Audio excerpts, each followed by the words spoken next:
Allô, Sébastien. Salut, Luce. Ça va? Ben oui, toi. Ben oui, très bien. Des couples comme nous deux, là, il doit en avoir pas mal. À plein temps, tu veux dire? Des couples qui travaillent ensemble, qui vivent ensemble 24 heures sur 24. Des couples qui sont à plein temps. Ouais. En tout cas, on en a beaucoup rencontrés. Oui, puis je veux voir s'ils vivent les mêmes réalités que nous. Tu veux dire les mêmes défis? Ouais. On a-tu des défis? C'est ça que tu essaies de me passer comme message? Il y en a tout le temps. Il y en a tout le temps? Un peu. Un peu. Je comprends qu'on a des défis, mais dans ces rencontres-là qu'on va faire, on va pouvoir savoir comment est-ce qu'eux ont pu régler leurs défis, puis de connaître aussi leur histoire, comment est-ce qu'ils ont modelé leur entreprise, puis comment est-ce que ça a pu forger le couple aussi à travers ces histoires-là. On va-tu écouter ça à plein temps? On le fait. On le fait? Bonne écoute tout le monde.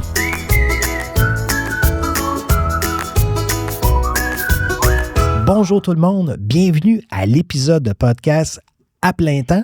Un épisode qu'aujourd'hui, on va rencontrer un couple d'entrepreneurs qui vivent 24 heures sur 24 ensemble et qui travaillent ensemble. Aujourd'hui, on reçoit Évelyne Rousseau de la compagnie Pinard Rousseau. Et Paul Brisset de l'Alchimiste. On a appris beaucoup de choses dans l'entrevue. Ouais. Pour ceux qui ont déjà vu des podcasts avec Paul, on parle souvent, exemple, de toutes les entreprises qu'il a pu former, son côté marketing. Mais là, on est tombé vraiment plus dans le couple, les épisodes qu'ils ont pu vivre. Puis on voit que Paul a à peu près le même cerveau que moi. Ça roule. Lui, c'est plus le matin qui est actif. Moi, c'est plus lors de la douche. Ouais. Mais Paul est très, très actif. Il a beaucoup d'idées. Mm-hmm. Puis c'était le fun de pouvoir découvrir Paul sur une autre facette. Qu'est-ce que tu as retenu, toi, du podcast? Eh bien, Évelyne, qui a une récidive au niveau de son cancer, elle nous a parlé du casque réfrigérant qui aide à garder ses cheveux. Oui. En passant, l'hôpital de Joliette est la seule hôpital au Canada qui l'offre gratuitement aux gens qui sont dans le besoin. Je sais qu'il y a une fondation aussi qui était nommée pour ce traitement-là qui s'appelle « Garde tes cheveux ». On vous encourage à aller visiter le site Internet, d'aller voir sur les médias sociaux, puis d'appuyer la fondation Garde tes cheveux. Ouais. Donc, je vous souhaite un excellent épisode, tout le monde. Bonne écoute. Cet épisode est une présentation des Habitations Bordelot. Un milieu de vie dynamique, sécuritaire et adapté à vos besoins. Les Habitations Bordelot, la maison de retraite de demain. Mais quand tu dis coucher de bonheur, c'est quoi, mettons? Parce que, comparativement à avant puis à aujourd'hui, mettons? C'est ça, mais quand on est dans la semaine, j'essaie de 9h15 d'aller monter me coucher, okay. Puis je lis un peu, puis après ça, à 10h, je m'endors. Okay. Puis je me réveille à 5h-5 tous les matins de la semaine. Par toi-même? Ben, un petit alarme, là, mais un petit alarme, des fois un snooze. Fait que 10h, tout est fermé, les yeux aussi, puis on part. Oui. Bon, 7 heures, c'est 7 heures de sommeil. C'est vraiment important, je pense, le sommeil pour la gestion de l'énergie, etc. Fait que je veux jamais couper là-dessus. Si j'ai une petite soirée au Centre Bell ou autre, une activité, des fois, je skippe mon entraînement parce que je m'entraîne toujours entre 5h15 et 6h15 le matin. Là. Fait que c'est vraiment important, le soin mental et le soin du physique. Es-tu capable d'aller dormir seul, toi, exemple, Évelyne? Est-ce que faut t'attendre que Paul soit là? Parce que moi, je te le dis, je ne vais pas me coucher si Luce n'est pas là. Moi. C'est drôle, mais... il m'a habitué à dormir seul là, parce que ces années passées. C'est nouveau là, qu'il se couche à 9 heures. C'est très, très, très, très récent. Là. C'est pas quelque chose qu'il faisait habituellement. Fait que oui, je suis capable d'aller me coucher seule. Mais moi, j'ai un petit défaut, c'est que souvent, je m'endors seule sur le sofa, puis il n'est pas capable de me réveiller. Fait qu'il me laisse là. Fait que des fois, il va se coucher seul. Parce que moi, me se coucher à 9 heures, je trouve ça un peu plate. Moi, je suis plus 10 heures. Ouais. Mais là, un peu comme toi, Sébastien, la routine avant, c'était on ne pouvait pas. C'était pas un qui écoute un film, puis l'étage va être rejoindre. C'était vraiment, non, on s'en va, on se coucher ensemble. Ouais. C'est vraiment ça. Puis là, c'est plus dernièrement qu'on a un peu changé notre routine dans les derniers mois, je dirais. Mais c'est juste parce que je peux pas rester à rien faire, je m'endors. Fait que, tu sais, on écoute une émission, 5 minutes après, moi, je dors. Puis lui, là, il est plus qu'à me réveiller. C'est ça. Mais j'y fais à croire que je m'en viens. J'ai dit tout le temps, je m'en viens. Puis là, je me recouche. C'est ça. C'est ça. Tu passes la nuit, des fois, sur le divan. Pas complet, mais la dernière fois, je me suis rendue à 4 heures. Bon, quand même. C'est quand même la nuit. Il y a 1 heure avant qu'il se réveille. Ah, c'est bon. Des fois, moi, j'y texte viens-t'en, là, tu me dis tantôt que tu t'en venais, là. Là, elle me répond, maudit bébé, là. Mais ouais, mais là, es-tu capable de dormir tout seul? Non, je veux que tu sois là pour m'endormir. Fait que, non. J'avoue, c'est une bonne habitude. On devrait reprendre cette habitude-là. Mais ton 7 heures de sommeil, ton entraînement, là, tu le roules depuis combien de temps, là? Moi, je suis l'inverse des gens habituels. Je me suis marié en octobre 2020. Tu sais, je me suis toujours entraîné on and off. Mais en novembre 2020, j'ai dit non, là, c'est assez, je vais m'entraîner. Fait qu'il n'y a pas une semaine ou à peu près, là, à part une semaine de vacances, que je me suis entraîné 4 fois. Depuis Puis même novembre en vacances, 2020. maintenant, on a pris l'habitude de s'entraîner aussi en vacances.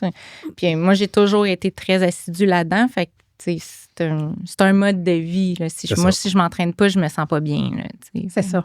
Ouais. Un coup que tu as commencé après, il faut que tu continues. Oui, tu en as besoin, en fait, pour bien fonctionner. Ah oui. Puis c'est pas puis on le fait, on s'est fait un gym dans le sous-sol chez nous, tu sais, puis c'est un peu un moment, tu sais, moi j'habite à 5 minutes du travail, fait que c'est un moment de méditation en même temps. Tu sais, c'est comme, je m'entraîne, je suis un programme, là, tu sais, fait que j'ai pas besoin de penser à quel mouvement je vais faire, mais c'est vraiment un moment dans ma tête, puis là, des fois, je pense à ma journée. Des fois, j'ai des idées, puis là, je prends des notes. Mais tu sais, c'est vraiment un moment, là, c'est 45 minutes, 1 heure là, avec toi, puis je trouve que moi, il m'énergise autant au niveau physique, mais au niveau mental aussi. Fait que, tu sais, même des fois, après l'entraînement, moi, je m'étends, puis 15 minutes, puis je médite, puis tu sais, tout dépendant de quelle période qu'on est, parce que, tu sais, je vais souvent parler de la gestion du stress, là, j'en parle souvent de ce temps-ci, mais c'est vraiment ça, tu sais, puis malgré ce qui nous arrive, malgré d'être entrepreneur, tu sais, je pense qu'il faut qu'on soit capable de se séparer. Tu sais, c'est pas facile, c'est pas facile, mais parce que, de toute façon, quand tu rumines puis quand tu penses toute la nuit, c'est pas productif. Fait qu'il faut vraiment, moi, j'ai une chance, j'ai une capacité, là, je me couche, il est temps de dormir, on s'endort. Puis même, c'est prouvé que quand on est allongé, il y a une hormone qu'on ne sécrète pas qui fait qu'on n'est pas capable de réfléchir comme il faut. Fait que toutes les pensées qu'on a quand on fait de l'insomnie, ces problèmes-là, on ne pourra jamais les régler parce que l'hormone, on ne la sécrète pas pour les régler. C'est vraiment, le corps est fait comme ça.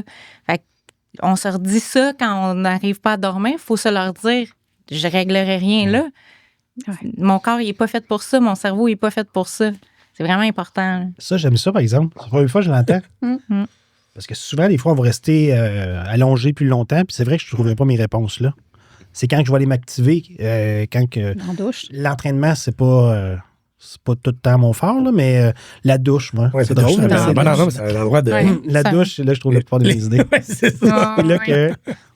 Des longues douches. Hey, c'est bien parti. Je vous souhaite la bienvenue au podcast à plein temps. Merci. Merci. On reçoit aujourd'hui Paul Brisset de la brasserie L'Alchimiste et plusieurs autres. Vous allez apprendre beaucoup à connaître Paul. Et aussi, on a sa conjointe, Evelyne. Donc, Evelyne, toi, c'est pour Pinard-Rousseau. Oui. Au niveau de la construction. Oui, exactement. Paul est aussi impliqué dans ton entreprise. Oui. J'aimerais ça que vous me contiez en premier. Comment est-ce que vous êtes rencontrés? Ah! OK. Vas-y. C'est dans le temps que Paul se couchait pas tôt. Et moi non plus, d'ailleurs. Mais en fait, on s'est rencontrés à Tremblant. Moi, j'étais partie dans un week-end de camping, canot camping. Puis il pleuvait. Fait que j'ai fini au Fairmount à Tremblant. Parce que j'aime pas la pluie. C'est deux choses complètement différentes. Deux choses complètement différentes. Puis on est allé prendre un verre au Café d'Époque. Et Paul était dans un tournoi de golf. Si tu veux continuer, tu peux expliquer. Je fais un tournoi de golf avec 23 de mes amis proches, là, un Cup Rider, pour ceux qui connaissent le golf. Fait que c'était la Coupe des deux rives, la rive sud contre la rive nord. Ça faisait une quinzaine d'années qu'on faisait ça. Et puis, c'était le vendredi soir. Fait que c'était le jeudi soir. Le jeudi, on venait de faire tous les pairings qu'on appelle. Puis je m'étais astiné avec un de mes meilleurs chums. On s'était astiné là-dessus sur la composition des équipes, etc.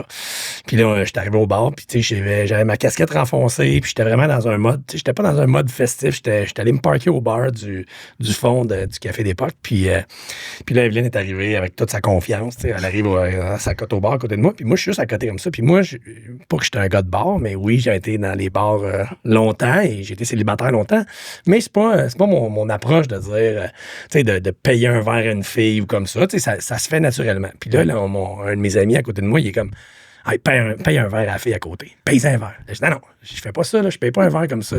Ah ouais, excusez. Fait que là, je dis... il est emballé, là. Ouais, mais là, je suis comme...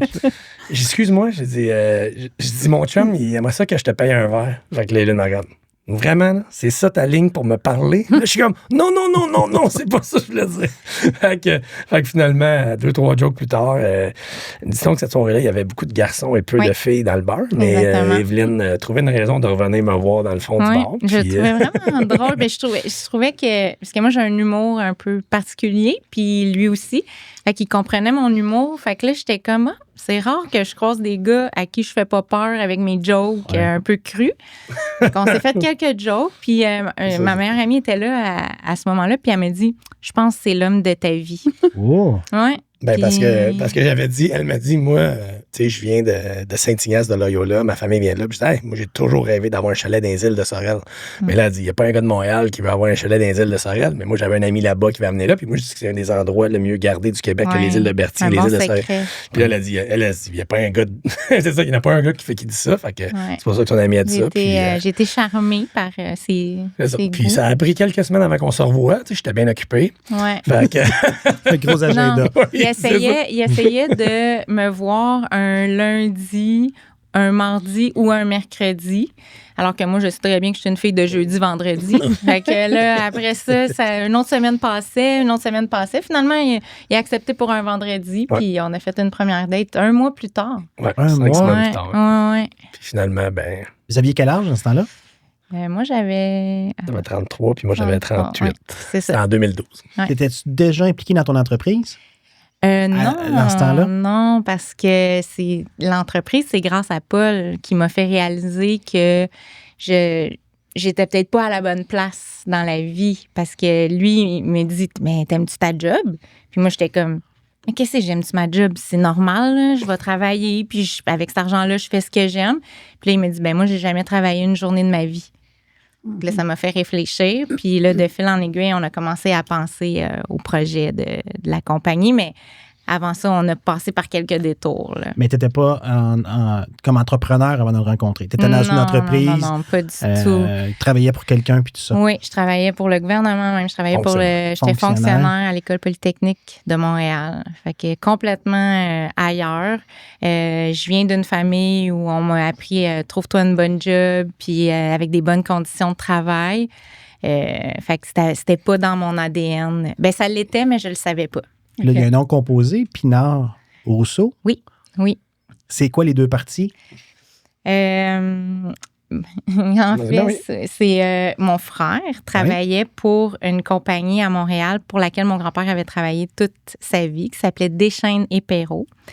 Puis il travaillait là avec il était comme collègue avec un menuisier qui s'appelle Guillaume Pinard. Fait que de là, mon frère, quand on a décidé de partir de la compagnie, il dit, je veux partir, mais pas sans lui parce que j'étais habituée de travailler avec lui. Fait que c'est Pinard Guillaume qui est avec nous. C'est un clin d'œil à leur compagnie qui ont travaillé ensemble, qui sont connus. Puis nous, on a accepté ça, tu sais. Puis, fait qu'Evelyne s'o'occupait de l'administration. Puis les deux gars, ils travaillaient avec le sac à clous au début. Puis moi, j'étais... ils m'ont... Tu sais, moi, je leur proposais cette idée. Je dis, parce que les deux menuisiers étaient venus à ma brasserie à Montréal, puis ils avaient fait une job. Puis j'étais comme, moi, je connais rien en construction, mais j'étais comme, il me semble qu'ils ont travaillé vite, puis ils ont bien travaillé. D'abord, il y a de l'argent à faire avec ça. Fait que c'est comme ça qu'on se parlait. Puis Evelyne avait des talents en fait, du design aussi. Mais encore grâce à Paul, parce que il m'avait... en fait, on avait discuté, puis moi, j'aidais des amis à rénover leur chalet dans le Nord en leur donnant des idées pour la céramique, tout ça. Puis là, lui, il m'avait dit, ben tu sais, il y a du monde qui gagne leur vie comme ça. Si t'aimes ça, let's go. Puis à l'époque, il y avait une compagnie de branding. Fait qu'il m'a dit, il y a des clients qui ont demandé si on avait une designer dans notre équipe. J'ai dit oui, t'as rendez-vous avec eux lundi. C'est mieux qu'un aller sur le terrain. C'est ça. J'ai fait mon premier contrat comme ça, de designer en n'étant pas designer. Puis au début, il m'avait dit, moi, j'ai une brasserie, j'ai jamais brassé une bière. T'es capable de faire la même chose en sous-traitant. Fait que moi, j'ai tout sous-traité mes choses. Puis après ça, j'ai commencé à travailler justement avec des entrepreneurs généraux. Puis je trouvais pas mon compte. Ça me fâchait. Je trouvais que les gars, ils manquaient de rigueur. Fait que là, il m'a dit, ben, si t'es si bonne que ça, parle à ta compagnie. T'avais quelque chose, Luce, que tu m'as parlé Oui. qui va dans le sens... parce que déjà, tu as touché un point que je pense que là, ça avait quelque chose par rapport à ça. En fait, moi, je voulais savoir, quand on débarque avec des petites Kodiak roses, ça se passe comment sur un chantier? Les professionnels, les architectes et tout. De mieux en mieux avec les années, je te dirais. C'est un milieu d'hommes. C'est un milieu d'hommes, là. C'est un milieu d'hommes. On va pas se faire d'accroire ici. Là, que... Mais moi, à chaque fois que quelqu'un n'a pas voulu travailler avec moi, à chaque fois que quelqu'un m'a appelé la secrétaire de mon frère, parce que ça c'est arrivé souvent, ben il ne travaille plus avec nous aujourd'hui. C'est ça. Parfait. Okay. Exactement. Okay. Puis je me suis entourée de sous-traitants puis de gens qui aimaient faire affaire avec moi à la base. Puis moi, ben je suis une femme. Tu t'es servi de tes forces aussi. C'est ça, en fait. Oui, les gens exactement. Exactement. Parce que Luce l'a vécu dans la construction, puis on l'a vécu dans la construction aussi dans divers projets qu'on a amené des fois, une designer ou de la sous-traitance qui était féminine. Mm-hmm. Puis au départ, il a fallu qu'on aide aussi à faire le chemin. Oui. Puis on a parce que c'est quand même avertir. Fermé. Oui. Tu fais juste emmener une designer dans une rénovation. L'entrepreneur va un peu grincher des dents parce que les choix de matériaux, ça prend 6 mois avant que ça arrive. Ou tu sais, c'est quelque chose qui sort de l'ordinaire, oui, mais ça vient d'Allemagne ou autre. Là. Dans ce temps-là, ils n'aiment pas tellement ça, travailler avec des designers. Et c'est pour ça que moi, j'ai une autre approche depuis des années. J'ai compris ça. Fait que ce que j'essaie de faire, c'est que quand j'ai un projet, j'essaie qu'on travaille tout de suite ensemble avec les designers. Fait que s'ils sont sur un projet, nous, on est sur un projet, puis on se parle au début du projet, mais il n'y aura jamais un choix de céramique qui vient de l'Allemagne, que ça prend tant de temps à avoir, parce qu'on s'est parlé à la base.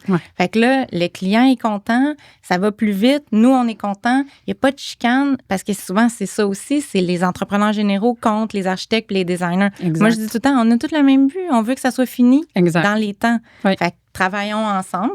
Puis ça, c'est une approche que tout le monde aime, le client, l'architecte et nous. Dans un des premiers projets, parce que depuis les dernières années, on travaille tout le temps avec les mêmes designers puis avec la même équipe. Mais il y a une année que Luce s'est présenté chez un de nos fournisseurs pour aller chercher des foyers au gaz pour mettre dans les résidences. Luce et la designer font un choix. Quand on arrive sur le chantier, c'était complètement un autre choix. Ils ont dit non. Nous autres, on a décidé que c'est ces 2 modèles-là. C'est pas les 2 modèles que la designer a décidé. Ça a été une bonne discussion que Luce a téléphoné. Je me souviens, elle est dans le bureau. Il les a ramenés nos choix. Oh, oui. Mais il était pas... C'est pas resté mon ami. Non. Quand on se voit, on se fait un petit bonjour timide, mais sans plus. Mais c'est resté marqué par rapport à ça. Ben, c'est sûrement une balance de stock qu'il y avait qui voulait vous passer. Après ça. C'est ça. Mais toi, Paul, l'entreprise, je veux dire, là, c'est impliqué avec Evelyne. Tu lui as donné l'idée de partir son entreprise. Tu étais rendu à ta combienième entreprise quand tu as décidé de t'impliquer avec Pinard Rousseau? Je sais pas. J'en ai eu 5, 6e, mettons 6, 7e. Non, mais il y a eu les bars, il y a eu la compagnie de marketing. Mais ça vient d'où à la base? Le goût de l'entrepreneuriat, mettons? C'est drôle parce que quand j'ai fait mon bac à l'université en administration des affaires, moi, j'avais un ami qui était entrepreneur, puis il avait à prendre la relève de son père, puis il disait, moi, je veux être entrepreneur. Puis moi, j'étais comme, non, moi, je vais être un gars corpo. Je veux être président de chez Molson. Moi, mon idée, c'était que je vais aller travailler à l'international, puis tout ça. Fait que, sauf que quand j'ai habité dans l'Ouest canadien pendant 8 ans, puis j'étais à l'Alberta, puis j'ai fait un MBA, puis j'ai eu l'idée de faire un projet, puis j'en ai fait mon projet, en anglais, mon major project. Puis c'était un projet d'entrepreneuriat, puis là, mes amis mes collègues de mon MBA, ils étaient là, faut que tu le fasses, c'est trop fou cette idée-là. Mais j'étais comme, non, moi, je vais aller travailler, moi, je vais être VP, là, en Italie. Je veux pas retourner à Montréal puis faire ça. Mais finalement, je voulais pas être le gars qui avait une idée qu'il l'avait jamais faite. Fait que j'ai tout lâché. J'ai fait ce qu'on recommande pas à des entrepreneurs. Mais j'ai tout lâché puis je suis revenu à Montréal puis j'ai parti mon premier projet. Moi, je suis un gars qui est très drivé par le challenge, les défis. On dirait que j'aime ça, le développement. Tout ce qui est un défi. C'est ça, je carbure à ça. Puis c'est ça que je me suis rendu compte qui était plus qui je suis versus... Fait que, tu sais, les jobs corpo que j'avais eus, c'était vraiment dans du développement d'affaires. C'était des grosses entreprises, mais j'étais dans une division qui avait beaucoup à faire, beaucoup à développer. Fait que j'avais beaucoup de liberté. Fait que je me suis rendu compte qu'à un moment donné, je ne pouvais pas travailler dans un carcan trop structuré et trop... OK, on fait juste maintenir la business, puis on fait des meetings, comme j'aime bien dire, des fois dans les grosses entreprises. Fait que j'en ai fait une, puis après ça, ben, comme un entrepreneur, ben, tu te démènes. Mon premier, j'ai appris beaucoup, là, comme j'aime bien dire. Je pourrais en parler pendant 2 heures de temps. Là, j'ai appris beaucoup sur avoir des partenaires, des associés, travailler avec des banques, travailler avec des financiers. Puis ce que je connaissais pas dans la bière, c'était le brassage des opérations. Fait que c'est là que j'ai eu beaucoup de misère.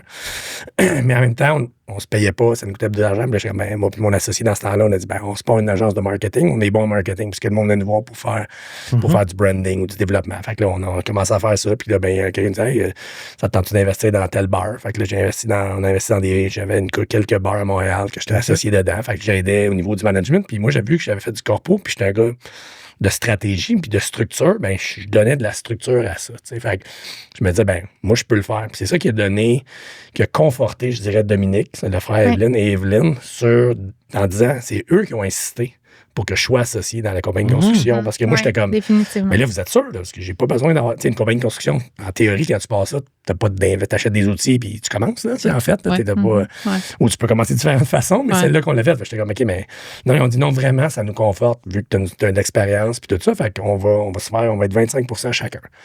Fait que moi, j'ai dit, je fais juste faire attention parce que moi, je ne serai pas un employé. Je vais être un actionnaire, puis je vais vous aider à faire la structure, la stratégie puis tout ça. Puis je pense que ça fait déjà 8 ans qu'on a parti ça.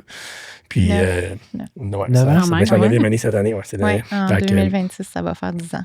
Oui, exact. Fait que c'est ça. Fait que, tu sais, ça a été, tu sais, je suis des fois plus impliqué, des fois moins. Ça dépend des périodes de temps, mais vraiment, en tant qu'actionnaire, puis je pense qu'on a aidé, même si on n'est pas une grosse entreprise, mais tu sais, les rôles, les responsabilités. Dans des PME, souvent, c'est ça le problème, c'est que tu as des associés qui sont, là, on a chacun des employés, mais là, c'est quoi le niveau décisionnel? C'est qui décide de quoi? Puis c'est quoi les rôles de chacun? C'est ça qui est difficile des fois. Puis des partenariats, ils brisent parce que t'es 4 associés, mais là, on va décider de combien de vis, pas combien de vis, mais quel employé qu'on engage. Mais c'est pas la job de l'associé, c'est la job de la directrice générale de faire une recommandation, si on veut, aux associés. Mais tu sais, fait que de mettre en place ces structures-là, je pense que ça me sert, puis ça a servi à Pinot. Oui, ça a beaucoup servi. Puis tu sais, ça n'a pas été long que Paul... Il a tout de suite dit, Evelyne, c'est la directrice générale, puis c'est toi qui vas prendre les décisions, puis tu vas nous les vendre, tes décisions que tu as prises, puis après ça, nous, on va les approuver. Tu sais, il a mis cette structure-là, puis tu sais, même aujourd'hui, on en parlait dans un meeting, là, on est structuré là, sur un méchant temps. Là. Fait que là, let's go, là, on y va, parce que justement, on a cette chance-là de l'avoir avec nous, puis que lui a été dans le monde corpo, puis il nous dit, non, ça, on fait ça, il faut faire un meeting, il faut se rencontrer. On peut pas jaser ça sur le coin de la boîte du truck, tu sais. Fait qu'on a grandi comme ça. Puis moi, j'étais dans un monde administratif, fait que c'est sûr que moi, je suis hyper organisée aussi. Fait que, tu sais, c'est nos forces ensemble, ça a juste comme bien fonctionné. Puis les gars, ils ont toujours vraiment, vraiment eu confiance en Paul. C'est comme des fois, même si je voulais faire passer quelque chose, je faisais à croire que ça venait de lui. Là, il y a eu une période de temps que tu le faisais, que les gars, ils l'acceptaient moins. Puis là, ils disaient, j'ai parlé à Paul, il a dit que ça. C'est ça. Parce que des fois, mais non, mais ça revient à ces 2 gars de construction. Evelyne, oui, elle a de l'administration, puis elle a du design en elle, mais c'était comme, qu'est-ce qu'elle connaît? Puis je le sentais, fait que là, des fois, elle le faisait, mais ça n'a pas été pour elle, c'est comme plusieurs entreprises. Ça se fait pas, on claque pas des doigts puis tout va bien. On sait c'est du travail tout le temps, mais il y a eu une belle évolution qui s'est faite graduellement, je dirais. Puis nous, on a quand même vécu quelque chose. On était à Montréal, nous, on vient de Montréal, on était basé à Montréal, puis là, quand on a fait en 2019, quand on s'est emmené vers Joliette, on a déménagé le siège social de l'entreprise vers la Valtrie en 2020. Là, fait que, L'alchimiste est arrivé dans ta vie en 2019. Oui, ça va faire... la connexion, aujourd'hui, ça fait 6 ans exactement que je travaille là, parce qu'au début, j'étais... au début, j'étais employé. J'étais employé en faisant l'achat de l'entreprise, mais je suis propriétaire depuis 5 ans et demi, à peu près. OK. Puis, de partir de Montréal, de t'en venir à la Naudière, c'est quelqu'un qui t'a parlé que la marque était à vendre. Tu l'as su comment? Ou c'est toi qui as lancé une long shot? C'est que j'ai le goût d'aller vers l'alchimiste? Non, ben c'est plus, quand j'ai fait un petit croche dans ma vie aussi en 2013 à 2017, j'ai travaillé pour Red Bull, la boisson énergisante. Donc, j'étais directeur général de l'Est du Canada. Puis, en 2017, nos rôles, on était 3 directeurs régionaux, ils ont été centralisés. Puis, lui qui distribuait le président de la compagnie qui distribuait du Red Bull, il a appartenu à un distributeur de bière, puis il a fait une entente avec Alchimiste. Fait qu'il m'a présenté le propriétaire d'Alchimiste à ce moment-là, en août 2017. Fait que la première fois que j'ai visité l'usine à Joliette, c'était à ce moment-là. Puis là, moi, j'étais là, wow, c'est une usine super, mais j'étais là, il me semble qu'il manque de quoi. Il me semble qu'elle est triste un peu. Puis là, ben, moi, j'avais une usine dans Griffintown, puis une petite, beaucoup plus petite. À pleine capacité. Oui, à pleine capacité. Puis là, j'étais comme, OK, ben là, il faut que j'aille au bout de mes projets de bière. Il faut que j'y aille. Fait que, on a parti un projet d'une gamme qui s'appelle Vilain. Puis on l'a fait en collaboration avec Michel Bérard, l'ancien propriétaire d'Alchimiste. Puis là, pendant 1 an. Puis après 1 an, Michel, il y a eu des problèmes avec ce distributeur-là. Puis, comme j'avais dit, le 31 décembre 2018, il m'a texté, il m'a dit, Paul, il faut que je te vois sur Jean. Mais Michel et moi, on n'était pas des amis. Là. Fait que là, je dis, viens me voir. Là, je suis le 31 décembre dans Rosemont. Lui, il est à Joliette. Il s'est emmené. Il a dit, j'ai essayé de faire un autre deal avec un distributeur, ça n'a pas marché. Je mets tout ça à vendre. Trouve-moi un acheteur. Puis là, moi, j'ai dit, moi, je vais faire partie du groupe qui va t'acheter. Il est parti à rire. Il disait, non, toi, t'es le gars qui connaît le plus de monde dans l'industrie de la bière, trouve-moi un acheteur. Puis là, les discussions au mois de janvier avec Evelyne. Puis là, nous, le lien, c'est que la famille d'Evelyne vient de la Naudière. Nous, on voit ça depuis toujours. Fait que moi, j'étais comme, là, c'est ça, là. C'est ça la solution, là. On s'en va là-bas, puis on le fait. Evelyne, la famille Evelyne sont très, très proches, les parents, puis le frère Dominique. Fait que, c'est sûr qu'elle voyait une opportunité incroyable de se rapprocher de sa famille, naturellement. Dominique, il habite à la Valtrie. Puis moi, j'étais comme, oui, il y avait un terrain connu, ma femme allait être contente, mais qui était ma blonde dans ce temps-là.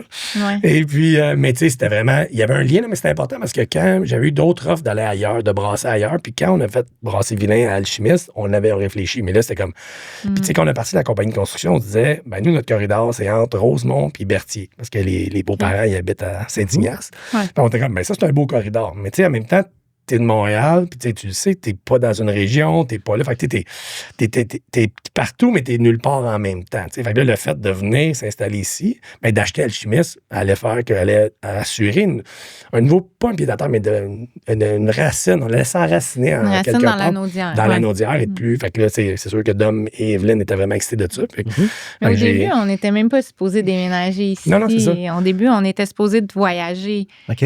Puis un soir, c'était ma fête, puis j'attendais que Paul revienne. Puis il était justement avec M. Bérard, puis là, il finalisait des choses pour la vente. Puis là, il me disait, je m'en viens, il y a du trafic. Puis là, je checkais, il n'y avait pas de trafic. Puis là, j'ai dit, oh non, ça va être ça ma vie. Je vais l'attendre chez nous tout le temps, là, qu'il revienne de Joliette. No. Fait que là, quand on s'était assis au bar, au restaurant, j'ai dit, on va déménager à Joliette. Le lendemain, je cherchais des maisons.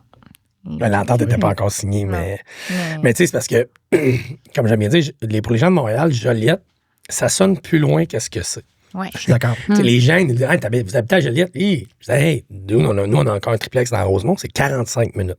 45 minutes, là. C'est pas énorme. Le monde de Saint-Jean, quand il s'en va dans le centre-ville, c'est exactement le même temps, sinon plus. Mais il y avait une perception de ça. Fait que moi, je partais le matin de Rosemont, je m'en allais 45 minutes. Puis, on parlait tantôt d'être dans le gym puis de réfléchir, mais dans le 45 minutes, tu penses à ta journée. Tu penses à, c'était la douche. Là, là, moi, j'aime ça le faire. C'est juste que, vu que j'aime ça travailler, puis le projet Alchimiste, il y avait beaucoup, beaucoup de choses à faire. C'est sûr que je travaillais tard. Fait que là, puis là, elle était là, OK, à quelle heure je fais le souper? Mais là, tu pars du 13 à 6h30. 6h45, t'arrives à 7h30, mais c'est pas une vie. Tu pouvais plus se coucher à 9h. Non, plus à 9h. C'est ça, je me couchais plus tard dans ce temps-là. C'est ça. Je m'entraînais moins dans ce temps-là. Mais la journée commence quand, mettons? Parce que là, on parle que tu as commencé à te coucher plus de bonne heure, tu t'entraînes, tu te couches un petit peu plus tard, mais quand que vous ouvrez vos yeux, mettons, la journée commence comment pour un entrepreneur? Est-ce que vous commencez déjà à parler tout de suite de travail au réveil ou vous êtes-vous donné des règles par rapport à ça? Ça s'est fait naturellement, je dirais. Nous, on a vite compris que si on rentrait ça dans la maison tout le temps, on allait courir à notre perte. Fait que, puis moi, le matin, j'aime bien dire, par tout ce que j'ai vécu, le matin jusqu'à 9h, ça m'appartient. Personne n'a le droit de toucher à ça. parle-moi pas de business, parle-moi OK. pas. Je vais m'informer, je vais lire sur la business, je vais regarder mes courriels, mais ensemble, on se fera pas un meeting avec un café. Là, non. Jamais, ça jamais. Jamais dans la maison. On se rejoint. Si on est pour se faire un meeting, on se rejoint à nos bureaux respectifs, tout dépendamment de ce qu'on veut discuter. Si c'est construction, c'est chez nous. Si c'est autre chose, c'est chez vous. C'est ça. Début de la journée chez vous, puis la fin de la journée à Taproom. Exactement. Puis même, des fois, moi, je suis plus du genre à ramener des trucs à la fin de la journée, par exemple. Mais Paul me remet à ma place quand ça fait trop longtemps que j'en parle. Il est comme, bon, là, veux-tu écouter Big Brother pour te changer d'idée, là? Fait que c'est un peu ça. On essaie de faire, mais ça se fait naturellement. On sait que c'est pas sain de faire ça. Fait que, mais c'est humain. Mm-hmm. Mais tu sais, le matin, pour répondre à la question, tu sais, Evelyne, elle a développé, tu sais, moi, j'ai développé l'entraînement. Evelyne s'entraînait déjà plus que moi le matin. Mm-hmm. Mais elle a développé une passion pour la lecture. Fait que là, elle lit du développement personnel, des livres d'affaires. Puis là, je lève mon chapeau parce qu'elle en a lu. Avant, elle n'avait pas l'habitude de ça. Puis moi, j'ai toujours lu beaucoup de livres. Puis là, j'étais comme. Là, elle le découvre après. Puis c'est le fun. C'est de ça qu'on parle plus que, mettons, d'un problème d'affaires ou d'autres choses. Elle me dit, mettons, j'arrive. Puis là, moi, je me suis préparé. Je pars un petit peu avant. Puis là, elle est là. Attends un peu, j'ai lu ça, puis fait que là, tu sais, c'est le fun parce que, tu sais, quand tu lis quelque chose, ça t'allume, mais d'en parler, ça, tu l'assimiles encore plus. Fait que, tu sais, tu l'appliques à ta réalité. Fait que c'est des choses comme ça qu'on parle. Tu sais, moi, c'est le fun parce que j'ai fini de m'entraîner, je prends ma douche, après ça, je descends, puis Evelyne est toujours dans le papasan, dans le coin du salon, puis elle a son livre, son café. C'est comme, c'est vraiment, pour vrai, moi, je descends, puis à toutes les fois, je suis comme, wow, tu sais, on est bien, je la regarde, puis je la vois. Pas se développer, mais apprendre, puis travailler son esprit. Fait que moi, c'est sûr que j'adore ça, puis je dis, bon, je suis habillé correct. C'est pas mal ça la routine du matin. Mais c'est vraiment, moi, je me donne un objectif de 10 pages par jour. Si j'ai le temps, 20, mais habituellement, ça tourne autour de 10. Puis c'est vraiment un moment où tu assimiles bien le matin. Si tu lis des pages le soir, t'es fatigué, tu t'endors un peu. Le matin, t'es réveillé. Je fais ça avec mon café. Là, je prends vraiment tout. C'est le bon moment. Exactement. Puis, tu sais, j'ai lu le premier livre avec lequel j'ai fait ça, c'est E-Myth, qui est le mythe de l'entrepreneur, qui est un livre extraordinaire que tous les entrepreneurs devraient lire. Oui. Puis après ça, quand j'étais comme, OK, mais là, j'en veux plus. Je veux en savoir plus. Je veux en apprendre plus. Fait que là, j'ai fait des choix. Là, aujourd'hui, mes choix sont différents, sont plus sur le développement personnel. J'ai pris une petite pause de la business parce que, justement, à un moment donné, il faut que ça s'arrête, là, tu sais, que tu mettes en place ce que tu as appris. Là, je suis en train de mettre en place ce que j'ai appris. Après, je changerai puis je continuerai dans les livres d'affaires, mais c'est un des meilleurs livres que j'ai lus. Ah oui, c'est bon, je vais retenir ça. Tu m'as le rappelé tantôt à la fin pour... Oui, avec plaisir. 6 ans pour l'alchimiste dans la région, 9 ans pour Pinard-Rousseau. Oui. Je sais que les gens, des fois, me passent en train de parler de tout ce qui est au niveau de la pandémie, mais ça a dû vous toucher de plusieurs façons, que ce soit au niveau de l'entreprise. Puis là, c'est que ça vient à être un problème aussi dans le couple. C'est au niveau du revenu du couple, c'est au niveau de l'organisation de travail, c'est au niveau des projets que vous n'êtes pas au même niveau toutes les deux. Mm-hmm. Comment ça vous a touché comme couple, mettons? Puis l'organisation? Ben nous, ce qui est arrivé, c'est que on a décidé d'acheter une maison à Joliette en novembre 2019 et notre date d'aménagement, c'était le 7 mars 2020. Alors, on a déménagé à Joliette le 7 mars, puis je m'étais déchiré des tendons ici au biceps, puis je me faisais opérer le lundi. Fait que moi, j'étais comme ça, puis je disais à mon beau-frère, puis au déménageur, mettez ça là. Je me suis opéré le lundi, puis là, ben tout a fermé la semaine d'après. Le samedi, le 13, notre premier samedi dans notre maison. Fait qu'on était, tu sais, nous, on est des gens de ville, puis là, on était dans notre maison, puis là, en arrière, il y a la rivière l'Assomption, puis il y a plein d'arbres, puis moi, c'est ma première maison, on était dans des lofts, dans des condos, C'est première maison. Fait que là, on était vraiment, hey, wow, c'est surréel comme situation. Puis on n'arrêtait pas de dire, on peut même pas aller voir nos voisins. On peut même pas aller se présenter. On disait, on peut même pas aller montrer au monde de Joliette comme on est sharp. C'est drôle parce qu'on disait qu'à Joliette, on était peu connus à ce moment-là. Puis nous, à Montréal, on connaissait quand même mon nom. On est bien si personne nous connaît. Mais les choses ont changé. Mais tout, la pandémie, on l'a vécu. Ça a beaucoup changé, Paul, je peux te le dire. Mais on l'a vécu quand même différemment, je dirais, que la plupart des couples et des familles. Pourquoi? Parce que nos deux entreprises étaient quand même essentiel. Parce que nous, on fait de l'alimentation, donc on fait de la bière et de la construction. Alors, nous, ben c'est sûr que nous, en plus, les consommateurs, ben les gens avaient juste ça à faire à l'épicerie. Ils ont acheté beaucoup de bières de microbrasserie. Fait que ça, nous, il fallait opérer. Fait que là, nous, ça fait qu'au niveau du travail, on n'a pas eu de baisse de ça. Ça nous a permis de... Mais nous, un petit peu, au niveau de la construction, on a été arrêtés plus longtemps, mais on a repris quand même assez rapidement. Fait que, tu sais, ça nous a pas fait tant mal. Puis après ça, ben il y a eu le gros party d'après-pandémie pour la construction. Fait que, tu sais, c'est pas quelque chose qui nous a fait mal. Puis même, moi, des fois, à la blague, je disais à Paul, moi, j'en reprendrais un petit 2-3 semaines de pandémie. Tu sais, qu'on était juste nous deux, ça nous arrive pas souvent, on pouvait parler de plein de choses. Notre samedi soir, ben, il n'y avait pas de question de qu'est-ce qu'on fait. On est ensemble, puis on jase. Puis en plus, Paul pouvait pas boire pendant un mois. On avait vraiment des belles conversations. Tu sais, au début, c'est sûr que maintenant, c'est devenu long, mais il y avait quelque chose que je trouvais charmant là-dedans, de juste être nous deux, puis de jaser de plein d'affaires, puis de pas avoir d'autres engagements, puis à un moment donné, je me rappelle, là, parce que nous autres, c'est sûr qu'avec les résidences, c'était quand même gros au niveau de la pandémie. J'imagine. À un moment donné, je reçois une paye aux 2 semaines, fait que je reçois ma paye, puis là, 2 semaines d'après, je reçois ma paye, puis je regarde voir ce que j'avais dépensé. J'ai été une fois au dépanneur. Ça avait été la seule dépense en 2 semaines. Paquet de gomme. C'est ça, c'est vrai. J'ai dit, tabarouette. J'ai dit, oui, ça, j'en prendrai encore des fois des petites pandémies comme ça. des petites semaines de break. Mais non, c'est le temps qu'après qu'on s'est retrouvés, puis tout ça. Mais tu sais, faut-tu. On a du Mustang, des phrases sur c'est la bonne nouvelle là-dedans, c'est. Parce que, tu sais, je trouve la vie, il faut que tu trouves le positif dans les situations. Fait que oui, il y a eu des gens, plein de gens qui ont été affectés et tout, là, ça n'a pas été le fun. Mais en même temps, il y a eu du bon de ça aussi. Alors, tu sais, moi, j'essaie de regarder la vie d'un œil positif, de sortir, puis de. Nous, ce qu'on se rappelle de la pandémie, quand on en parle, c'était comme Evelyne a dit, c'était ces moments-là qu'on a vécu, ils étaient le fun. On n'est pas en train de penser, c'était pas le fun, on ne me fait pas sortir. Fait que puis les souvenirs, il faut que ça reste positif le plus possible. C'est ça. Le fait qu'il y a beaucoup plus de Québécois, exemple, qui ont été achetés de la microbrasserie durant la pandémie, ça amène des commentaires du public aussi. Parce que là, je vois que moi aussi, là, je bois présentement. Ça, c'est ma bière, Paul, la Broken Seven. Merci de l'avoir amenée pour moi. Ça fait plaisir. Là, je vois que tu as une bière sans gluten. Ouais. Est-ce que le fait que tu aies plus de gens qui ont pu toucher à ton produit, boire de ton produit, qu'il y a beaucoup plus de commentaires, puis c'est comme ça que vous réussissez à l'entreprise, ou vous pensez déjà vos produits à l'interne? Un peu des deux, je dirais. C'est-à-dire qu'Alchimiste, 23 ans d'existence quand même. Moi, je suis la 3e période de propriétaire. Alors, la notoriété, le nom Alchimiste est connu provincialement, très fort dans la nature, mais avait été perdu dans les dernières années avant que je fasse l'acquisition. C'est juste que nous, ce qui est arrivé, c'est que le début de la pandémie nous a permis de nous refaire une beauté, que j'aime bien dire, entre guillemets. Au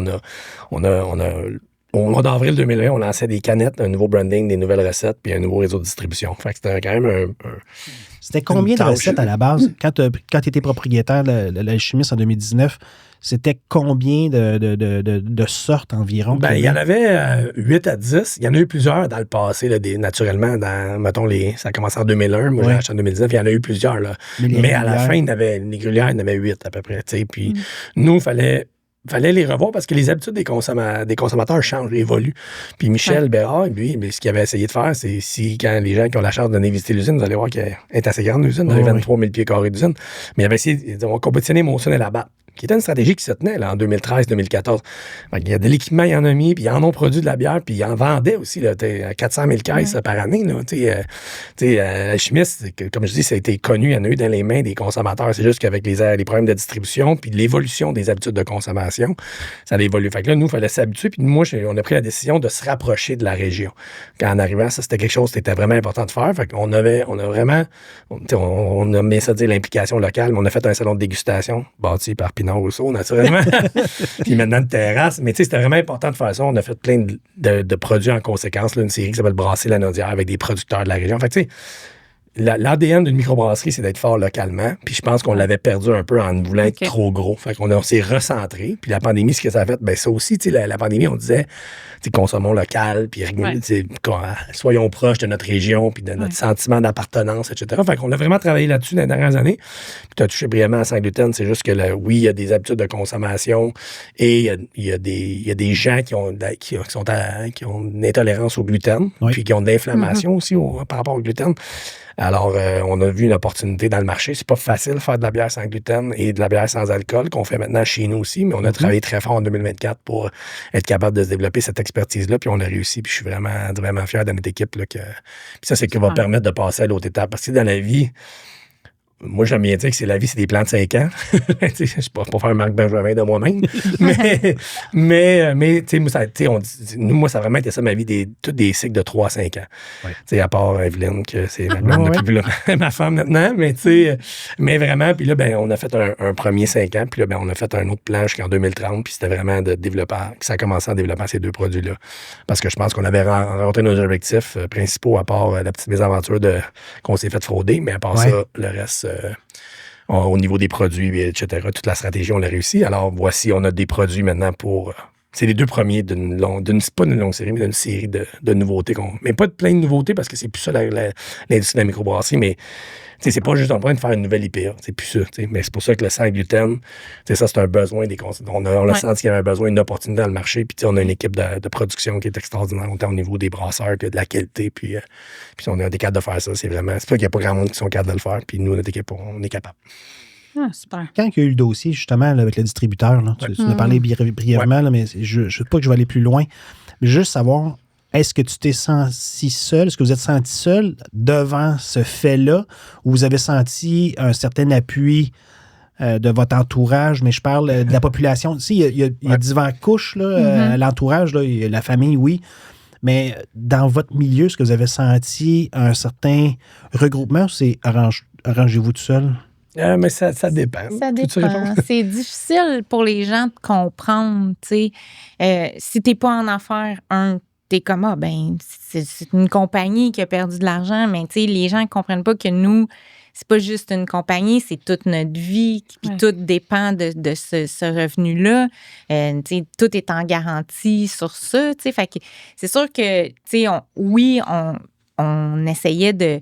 T'sais, on avait un appui de notre famille, mais Paul étant ce qu'il est, il est tellement positif, il est tellement toujours au-devant des gens de « Ouais, mais c'est pas grave », puis non. Fait que là, c'est sûr que les gens me disent « Oh, mais ça, il a l'air bien, il a l'air correct », mais ça a été une période difficile puis une période incertaine pour nous aussi. Puis je pense surtout plus pour moi, ça m'a vraiment causé beaucoup de stress parce que là, je me disais « Mais là, tu sais, je comprends, là, tu sais, qu'il y a... ça va peut-être revenir, mais ça va peut-être jamais revenir non plus. Puis comment qu'on va pouvoir continuer comme ça? Puis tu sais, les gens, c'est pas parce qu'ils voient un article dans le journal de Paul s'est fait voler 1,2 million qu'ils vont automatiquement aller acheter une bière Alchimiste. C'est pas ça. Tu sais, fait que moi, c'est sûr que j'étais stressée, mais je savais que peu importe, lui, avec son positivisme, puis tout, on allait passer au travers, mais comment? Ça, je savais pas. Puis c'est sûr que le 8 novembre, quand j'ai vu l'article dans le journal, j'étais comme, wow, t'es peut-être allé un peu fort, là, tu sais, comme, tu sais, moi, je les connais pas, ce monde-là, ils vont-tu venir faire sauter ma maison? Tu sais, fait que c'est tout ça, tu sais, mais Paul, il va au front, puis il a jamais peur, fait que je me suis dit, s'il a pas peur, je devrais pas avoir peur non plus. Est-ce que le réseau s'est modifié pour plus que ça arrive ou ça pourrait encore arriver demain matin à un autre distributeur, ou ça pourrait même encore vous arriver, mettons, ce système-là. Ben oui, parce qu'on n'est pas ça n'a pas changé. Ben, je veux dire, c'est un couple qui a décidé de faire ça. Puis moi, mon point de vue, mais ma position, c'est l'industrie de la microbrasserie, c'est une industrie de camaraderie. Tu sais, on vend du plaisir, puis les brasseurs, ils s'entraident, puis tout ça. Puis là, ben, tu as eu des gens qui sont arrivés, puis qui ont bousculé cette camaraderie-là. Tu sais, qui sont arrivés, puis qui ont un plaisir à voler de l'argent aux gens. Tu sais. Puis, alors, est-ce que ça peut arriver encore? Oui. Sauf que là, ben, c'est l'expérience qui rentre, comme j'aime bien dire. Là, tu sais, alors, là, on se prend autrement pour pas...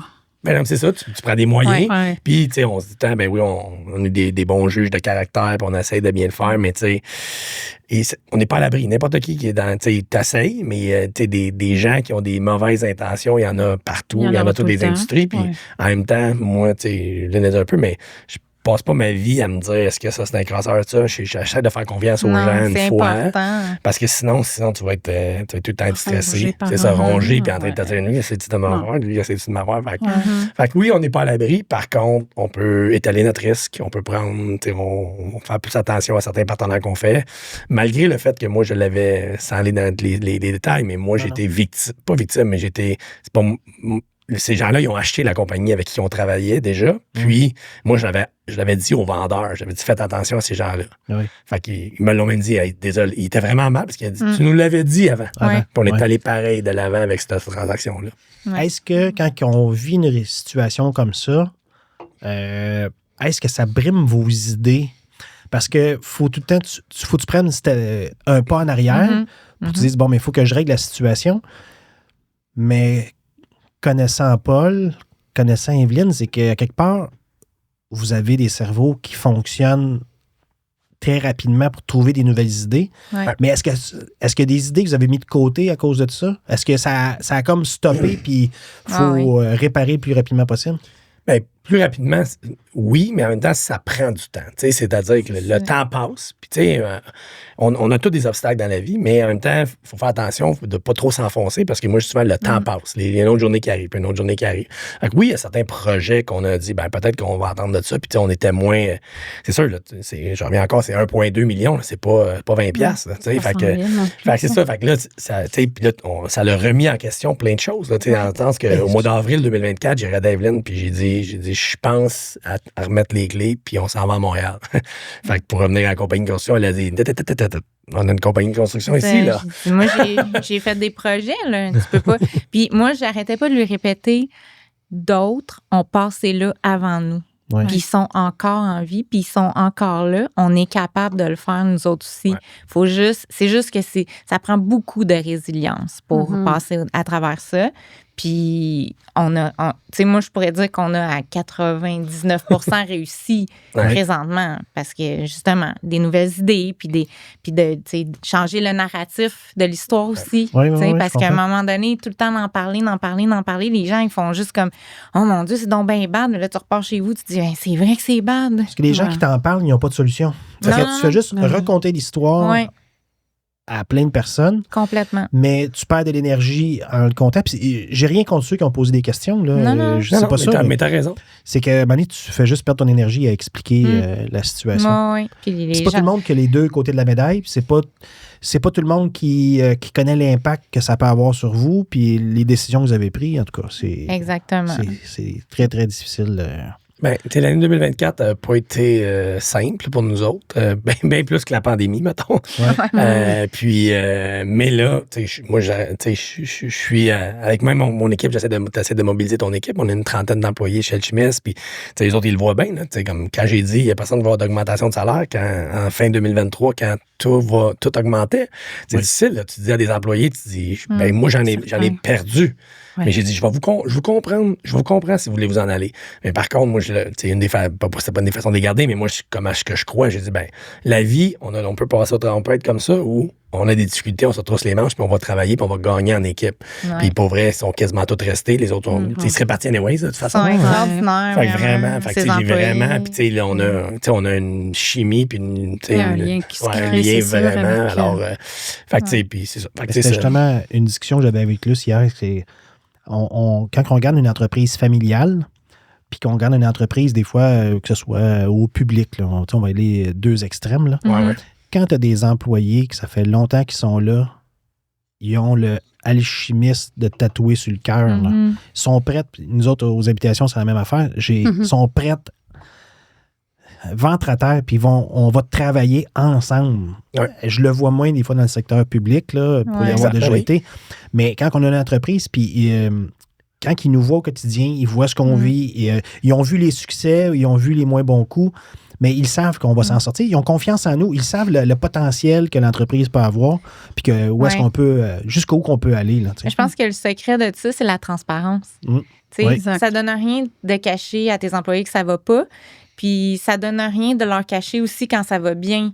Parce que tout le monde en bénéficie quand ça va bien. Puis, tu sais, nous, dans nos deux entreprises, on fonctionne comme ça. Tu sais, moi, j'ai un tableau d'objectifs. Il est à la vue de tout le monde. Tout le monde peut le consulter. Puis, tu sais, je veux que tout le monde voit où c'est qu'on s'en va, là. Tu sais, c'est pas genre, moi, j'ai des objectifs dans mon bureau. Puis, j'espère qu'ils vont m'aider à les atteindre. Non. La transparence. Puis, ben ça l'aide quand tu t'en vas vers le haut. Mais ça aide aussi quand il y a des péripéties comme ça qui arrivent, tu sais. Exact. Ouais. 2024, c'était une grosse année. Ouais. 2022 aussi était une très grosse année. Oui, 2021. 22, 2021. Ouais. Evelyne, tu as eu des mauvaises nouvelles en 2021. Oui. On t'a diagnostiqué un cancer. Oui. Comment la maladie est vécue dans un couple? Parce que, tu sais, on a toute la publicité de l'annonce, qu'on est projeté par l'arrière, qu'on apprend la nouvelle. Ouais. Est-ce que Paul était avec toi lors de l'annonce? Comment est-ce que ça s'est passé, la première annonce qu'il y a eu dans le couple? Oui. Bien, tu sais, on a, Luce, toi, tu connais ça comme moi, là, notre intuition féminine. Fait que c'était la pandémie. Le médecin allait me faire l'annonce au téléphone des résultats. Puis j'ai eu comme une intuition. Je l'ai texté. J'ai dit, viens donc à la maison juste au cas. Lui, il était au bureau. Fait qu'il s'est envenu. Puis comme des faits, là, elle a commencé à me parler. Elle me dit, comment ça a été, la biopsie? J'ai dit, oh non, non, j'ai le cancer, c'est sûr, là. Tu sais, elle m'aurait pas demandé ça. Puis là, j'ai dit, OK, oui, ça a bien été. Allons au point. Puis là, elle a dit, ben oui, vous avez un cancer du sein. Puis là, moi, à ce moment-là, j'ai comme figé. J'ai dit, ben merci beaucoup, bonne journée. Puis là, lui, il me dit, hey, passe-moi le téléphone. Fait que là, il a pris le téléphone, puis on était à côté. Je me rappelle de la scène, là, on était à côté dans le porte-patio, les deux. Puis moi, j'étais comme, mais non, c'est impossible. Pas de moi qui parle.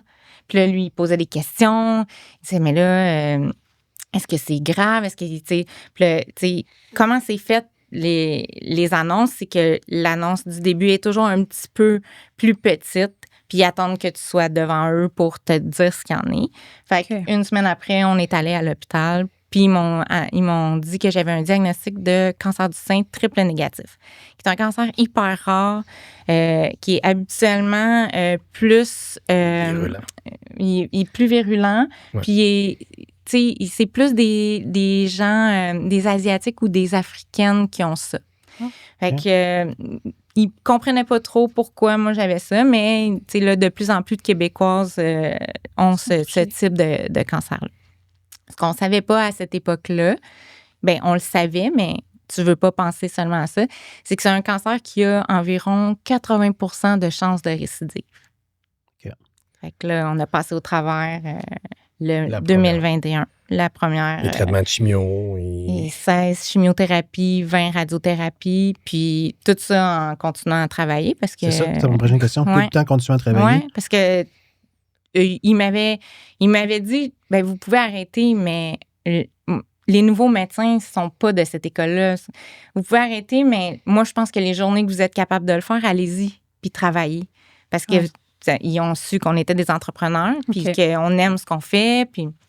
Donc, moi, j'ai fait le plus que je pouvais. Malgré que la première fois, ça a été très rough, sur ma santé. Là. J'étais souvent couchée. Puis là, quand je reprenais du poil de la bête, ben là, j'y allais. Puis là, ben, tu perds un peu le fil là, quand tu fais ça. Mais, mes partenaires ont respecté mon rythme. Puis j'ai quand même réussi à le faire. Puis là, quand je suis revenue... quand j'ai commencé, mettons, ma rémission, qui n'était pas complète, là, parce que j'avais pas mon 5 ans, là, j'avais une différente approche. Je voulais tout arracher. J'étais, OK, let's go, on y va. Puis là, ben, tu sais, on a fait nos bureaux, on a tout monté la compagnie comme on voulait, là. Ouais. Puis, on a engagé des employés de soutien pour justement que si je peux pas être là, ça fonctionne pareil. OK. Fait que j'ai tout monté ça sans savoir ce qui m'attendait en 2024. Le traitement d'être en région, comparativement si vous étiez resté à Montréal, pour l'accès au réseau, t'es allé directement au CHUM? T'étais Maisonneuve-Rosemont, je pense? J'étais à Maisonneuve-Rosemont, oui. T'as commencé déjà tes rencontres là-bas? Ouais. Tu revenais, tu faisais tes traitements là-bas, Ouais. puis tu voyageais. OK. Je voyageais, mais tu sais, comme on l'a dit tantôt, pour nous, c'est 45 minutes d'auto. Ouais, OK. Puis moi, il y a quelque chose que je trouve de charmant de ne pas avoir mes traitements ici.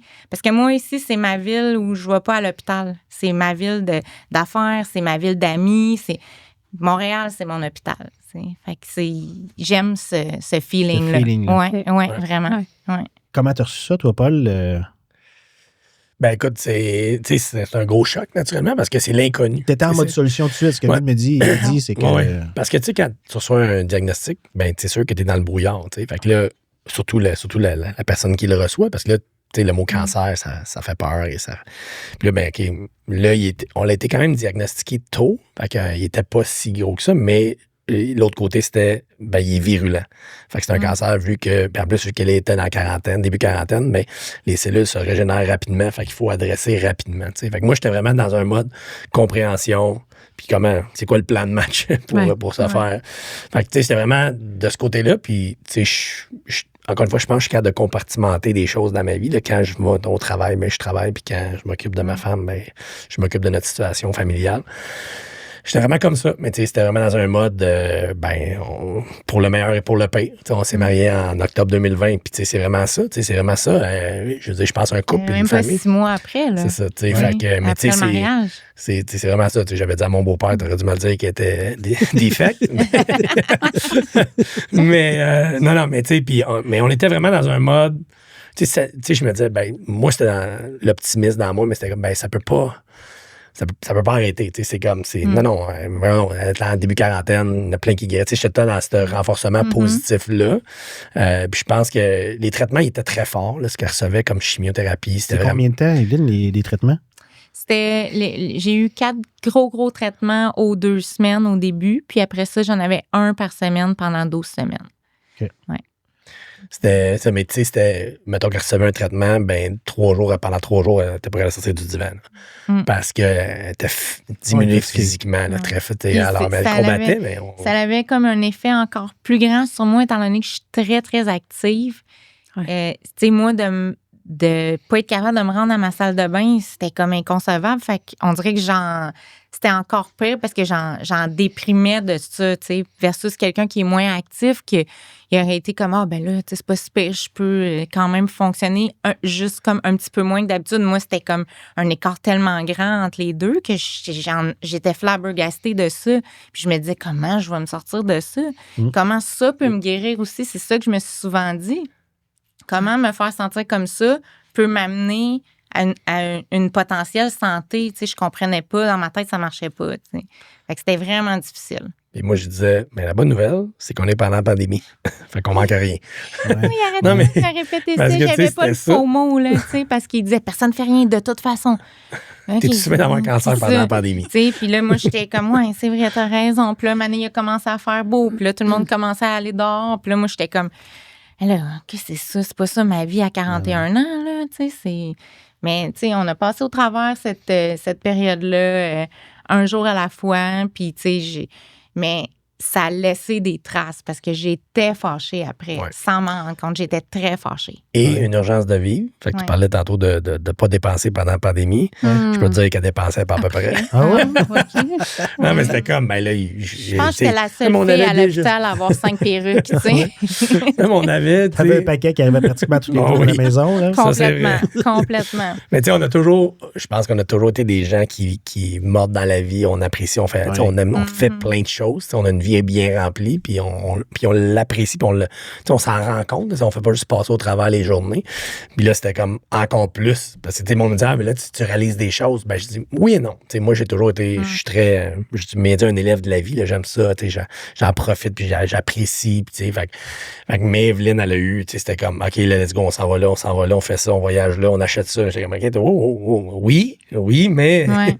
fait que, j'étais même challengée si je revenais. Par exemple, j'allais au yoga le samedi matin, puis j'arrivais, puis il était dans le divan. Ouais.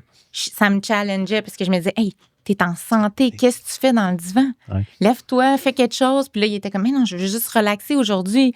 On relaxera quand on sera mort, là. On est en vie, là, tu sais. Fait que là, j'étais vraiment là-dedans beaucoup puis à gosser tout le monde avec ça, là, tu sais, sans arrêt, là, que faut profiter.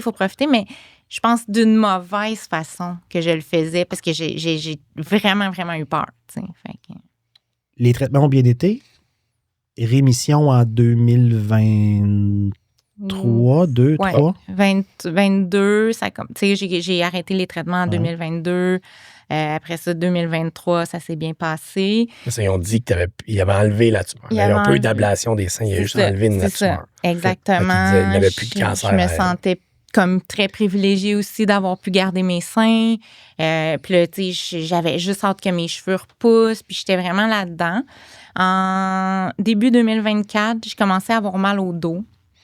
Puis encore là, j'étais très inquiète à en paniquer. Puis là, tout le monde me disait, ben non. Même symptômes qu'en 2000. Non, d'autres symptômes qui apparaissent, c'est pas les mêmes symptômes de la première fois. Okay. Et là, j'en parle tout le temps. J'appelle mon médecin. Elle me dit de pas m'inquiéter. J'ai un feeling en dedans de moi qu'il faut que je m'inquiète. Mais eux autres, ils me répètent toujours de pas m'inquiéter. Puis là, à un moment donné, ben je me tente. Puis je dis, ben tu sais, j'ai mal encore. Puis là, je prends des Tylenol tout le temps. Fait que j'aimerais ça, passer des tests. Fait que là, ils me passent des tests. Ils me font venir. Ils disent, on a vu quelque chose, mais on s'inquiète pas encore. Fait que là, OK, parfait. Mais on va vous passer un scan. OK. Fait que là, passe le scan. Puis là, le 4 novembre, je suis assise à mon bureau, puis mon téléphone sonne. Puis là, ben finalement, non seulement ils ont vu quelque chose, mais là, j'en ai partout. OK. Fait que là, elle me le dit à mot couvert, mais pas capable de me rassurer non plus. T'sais, elle est comme... Elle me dit, ben tes poumons sont touchés, ton foie, puis tes os. Moi, je suis comme, ça annonce rien de bon. Et très bizarrement, Paul est dans un dîner de la Chambre de commerce avec Daniel Henkel qui parle du cancer au travail. Wow. Oui. En plein pendant ce temps. Et moi, il faut que je l'appelle pour lui dire ça. Okay. C'était tout un moment. C'était tout un moment. Puis même, j'étais avec mon adjointe. J'étais seule avec mon adjointe dans mon bureau. Fait que ça a été la première personne à qui je l'ai dit. Mm-hmm.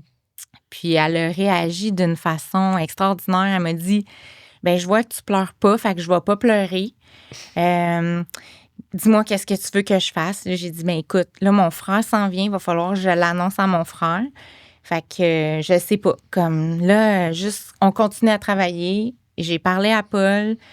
Je lui ai dit, tu t'en vas au bureau, tu continues à travailler parce que pour aujourd'hui, il n'y a rien qui va changer. Même si on s'en va ensemble pleurer, on est tous bien d'avancer notre journée parce qu'on ne sait pas qu'est-ce qui nous attend dans les prochaines semaines parce qu'on n'avait pas vu le médecin. Fait que c'est ça. Après ça, on a vu le médecin. Elle nous a rien dit de rassurant. Puis elle m'a proposé le plan de match. Mais moi, vu que je l'avais déjà fait, j'étais comme, est-ce que j'ai envie de refaire de la chimio? Est-ce que j'ai envie? Tu sais, faut que je me questionne. Puis je lui ai mentionné. Puis elle m'a dit, ben il y a une autre solution aussi, si vous voulez pas faire les traitements. Puis là, quand on est sorti du bureau, j'ai dit à Paul, est-ce que tu as compris qu'elle m'a parlé de l'aide médicale à mourir?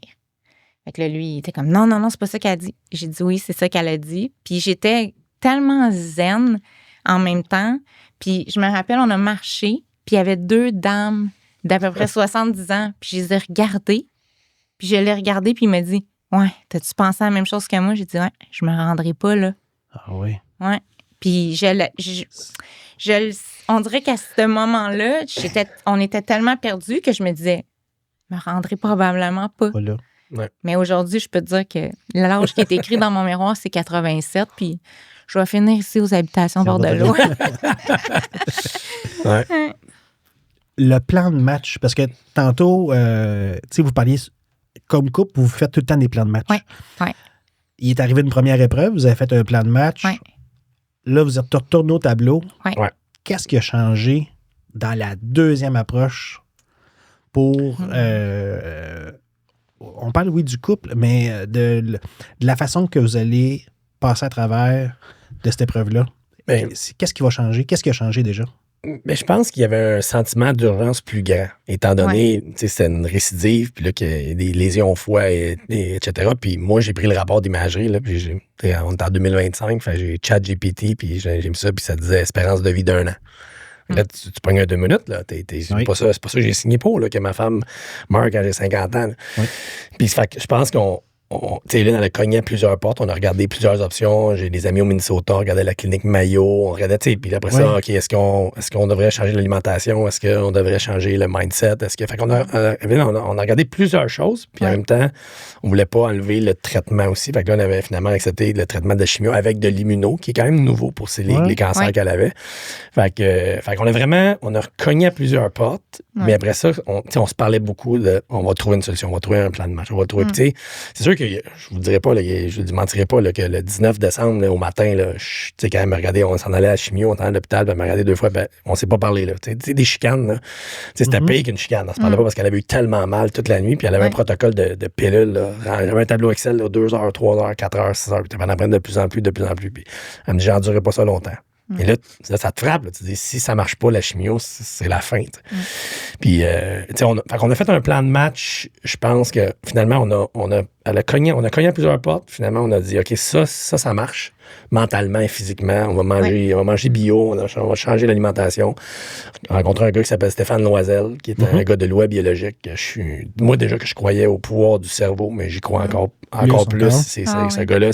On est chanceux, c'est un gars de la Nodière. C'est un gars de la Nodière. Il y a un gars aux États-Unis qui s'appelle Joe Dispenza qui fait des conférences, qui en fait il y a des livres, etc. Mais on a quelqu'un au Québec qui est une sommité de ça. Ça fait 20 ans qu'il fait ça. Puis c'est une des grandes raisons. Oui, la chimio et l'immuno, c'est pas un ou l'autre, c'est un et l'autre. Puis même la médecin, là, je peux vous dire qu'au mois de janvier, la première fois qu'on a eu les résultats, là, ça faisait 2 fois qu'elle faisait de la chimio, puis là, déjà, Evelyne se sentait mieux. Puis là, j'ai dit, OK, moi, un gars de chiffres et d'indicateurs de performance, j'ai dit, comment vous mesurez ce succès-là, au-delà qu'elle se sent mieux? Il y a un indice là, qui s'appelle le LDH. On n'en parle jamais, mais c'est la charge tumorale. Dans le sang. Elle dit, Evelyne est à 2400. Elle dit, l'être humain normal est à 200. Elle dit, là, Evelyne est passée de 2400 à 700 en 2 traitements de chimio. Là, je dis, comment vous expliquez ça? Ouais. Elle me regardait de même. Je sais pas. Je peux pas l'expliquer. Parce que la médecine, en plus, c'est un traitement pas expérimental, mais assez nouveau. Fait que oui, le traitement aide. C'est sûr qu'il dit aux cellules cancéreuses, là, c'est assez, on va fighter. Parce qu'avant, les cellules, ils se propageaient. Nourris par la nourriture, on pourrait en parler, et ou nourrir l'esprit, comment Kevin réagit, le stress, l'anxiété, l'angoisse, tout ça. Fait qu'il y a un travail qui a été fait au niveau mental. Puis on l'a fait vraiment, moi je dirais celle-là encore plus ensemble. Parce que c'est d'autres qui me parlaient de la première fois, puis pour vrai, tu t'en rappelles bien plus que moi. Moi, on dirait que c'est tellement loin.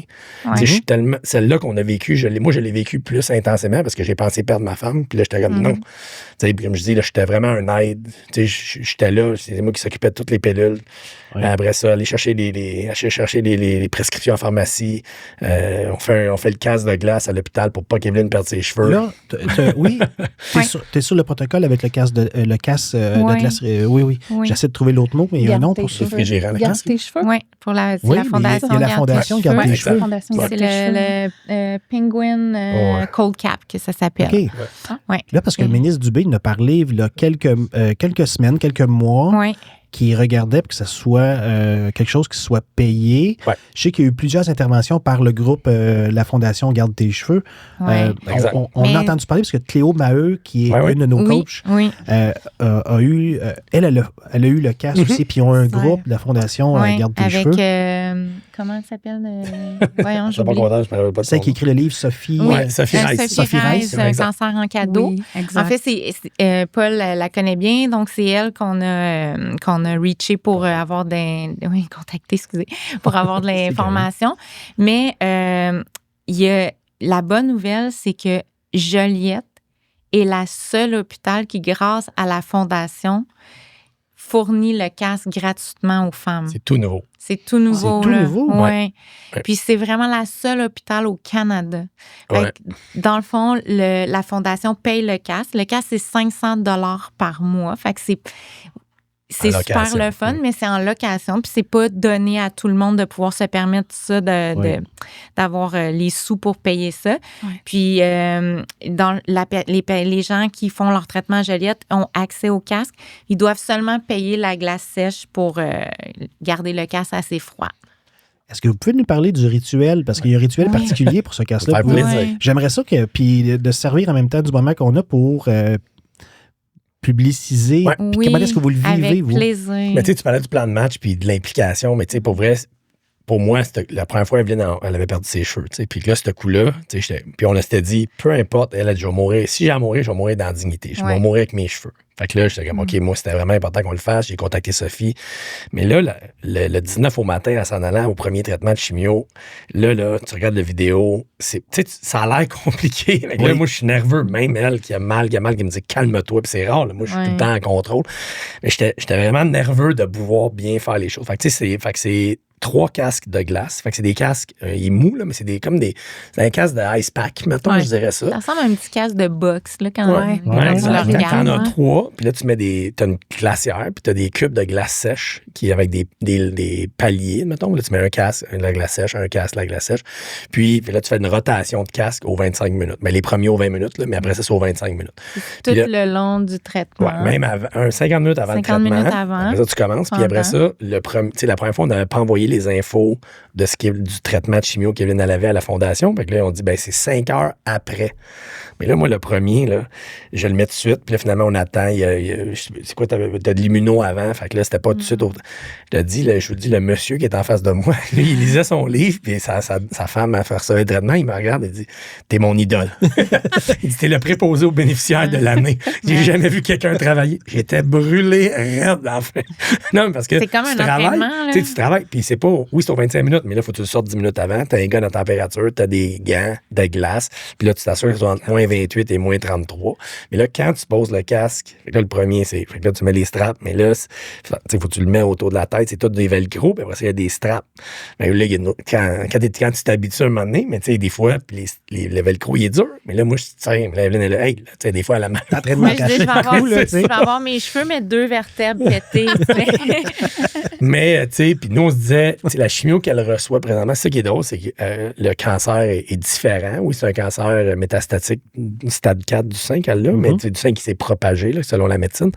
Mais c'est ça, mais la chimio est un peu moins forte. Alors, mais par contre, on se disait, tu sais, parce qu'ils ont dit, c'était plutôt 60% de chance de perdre tes cheveux, c'est moins grande que la première fois. Mais on s'est dit, on prendra pas de chance, c'est un filet de sécurité. Puis l'important, c'est d'apaiser Evelyne.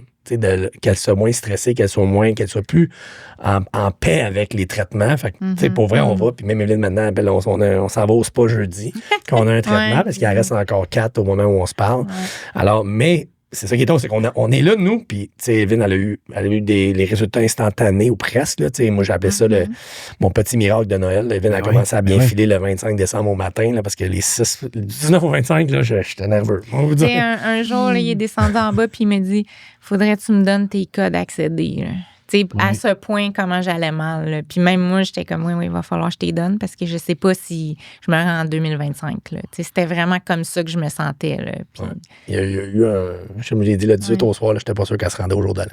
C'était tellement qu'elle avait mal et qu'elle était en douleur et tout ça. Mais après ça, je reviens encore à ton excellente question, c'est quoi le plan de match? Mais tu sais, moi, c'était comme, je reviens encore. Pour le meilleur, pour le pire, on est une équipe, on est ensemble là-dedans, puis on va s'assurer. Puis pour vrai, puis on était elle était là. Non, il y en a des chances. Puis oui, je vais être la statistique. Elle se disait ça. Je vais être la bonne statistique il y a 10 de chances que je vive plus que 5 ans, mais je vais être dans le 10 Fait il y a un positif. Puis Stéphane a fait un excellent travail, là, sans aller dans tous les détails des conversations mais c'est comme un thérapeute qui t'aide, qui te reprogramme sur ta façon d'approcher la vie. T'sais, moi, maintenant, ma nouvelle phrase, c'est de 2 choses que tu contrôles dans la vie principalement, ce que tu manges puis ce que tu penses. Puis on parle pas assez, tu en as parlé, Luce, tantôt, de la gestion du stress, mais on en parle, oui, mais on n'en parle pas encore assez. Puis moi, je pense que c'est la maladie des temps modernes, parce que la médecine n'est pas capable de l'expliquer comment ça Kevin a eu ces cancers-là. Elle n'est pas capable de l'expliquer. On n'est pas capable. C'est-tu la bouffe, c'est-tu le vaccin, c'est-tu... Il y a plein de monde qui dit... Non, mais c'est la gestion. Moi, je pense que ça vient, puis Stéphane, son point, ça vient du cerveau, c'est les signaux que ton corps envoie. Que ton cerveau envoie à ton corps, puis ça crée ça des manques, de l'angoisse, de l'anxiété. Puis pour vrai, il faut falloir qu'on soit meilleur en tant qu'être humain, juste à gérer, à absorber ce stress-là ou les situations de la vie. Tu sais, comme moi, je dis souvent, tu veux être en forme, tu veux perdre du poids, mais c'est pas en mangeant une salade une fois que tu vas perdre du poids. Tu veux avoir des gros bras, c'est pas en levant des poids une fois. Mais ton cerveau, c'est la même chose. Oui, tu as une voix qui dit ça va pas bien, mais il y en a une petite qui te dit hey, peut-être que ça sera pas si pire que ça. Mais c'est pas du jour au lendemain que tout va bien aller. Fait que, mais à chaque jour, faut que tu le travailles. Pas juste un travail de tous les jours. Ça, pas juste moi, que... je médite tous les jours. Je remercie déjà la vie d'être en santé parce que la future moi est en santé de toute façon. Fait que, c'est vraiment un travail, puis il faut y croire aussi. C'est pas juste de se le répéter, il faut le croire. Puis, quand j'ai lu un livre qui disait justement... Quand les gens comme moi ont des diagnostics comme ça, mets-toi un âge dans ton miroir que tu vois tous les matins à laquelle tu veux te rendre. Au début, là, j'avais mis 47, j'ai 45. Puis après ça, j'ai mis 67. Puis après ça, j'ai mis 77. Puis là, c'est écrit 87. Puis j'y crois à mon 87 ans. Puis je vais être là, j'ai aucun doute. L'inconscient est beaucoup plus fort. Oui, vraiment. Puis, tu sais, est-ce que vous faites des fois, quand vous rencontrez Stéphane, est-ce que vous y allez à 2? Ouais, toujours. Toujours à 2. J'en ai manqué aucun. Oui. Parce que lui, ce qu'il m'a dit la première fois que j'y ai parlé, c'est 1, je te prends pas si tu fais pas tes traitements. 2, je veux que ton mari soit là parce que je veux que tu perdes aucune énergie à lui réexpliquer ce que moi, je t'explique. Puis je veux qu'il comprenne qu'est-ce que tu es en train de faire. Puis pourquoi tu le fais. Parce que, des fois, il y a des choses vraiment spéciales que je dois faire. Comme j'ai dû aller faire la paix, par exemple, avec mon grand-père sur sa tombe. Mais c'est un rituel qui va m'amener à guérir. Fait que c'est vraiment... Puis il y a une phrase qui dit tout le temps, qui est écrite à chaque... Il m'envoie des résumés de nos rencontres. Puis ça dit « Merci à mes organes malades, car vous avez sauvé mon tout. » Ça dit tout. Ben oui. Ouais. Fait que j'ai une version améliorée de ma femme. Ouais. À 2.0. Oui, c'est ça, mais c'est... Non, mais, tu sais, puis c'est pas la bonne nouvelle là-dedans, mais tu sais, il faut voir le positif de ça, puis on est chanceux, mais les choses fonctionnent. Puis Evelyne, puis tu sais, je lui rends hommage, je lui rends souvent hommage, mais tu sais, c'est pas une mince tâche, mais c'est un travail très fort de tous les instants. Là, c'est un travail mental. Sa vie en dépendait et en dépend encore parce que elle peut retourner dans des vieux patterns de gestion de stress et d'anxiété et tout ça. Mais là, elle le travaille constamment. Puis, c'est ça. Je pense que c'est tout à ton honneur. Puis, je pense que ça fait que, notre relation va évoluer là-dedans aussi. Comme on disait un peu tantôt, notre outlook vis-à-vis après le premier cancer versus le deuxième est, selon moi, totalement différent. On est beaucoup plus, pas zen, mais plus posé par rapport à ça. Puis là, on est comme, oui, on est fort, on est là. Puis on va juste bien faire les choses et non de se garrocher dans une fausse urgence de vivre, je dirais. C'est ça. Puis, c'est con, là, mais je l'ai encore répété à quelqu'un ce midi. Je suis très... reconnaissante de vivre ça. Parce que je m'en allais pas à la bonne place là, dans mon stress, dans mes frustrations.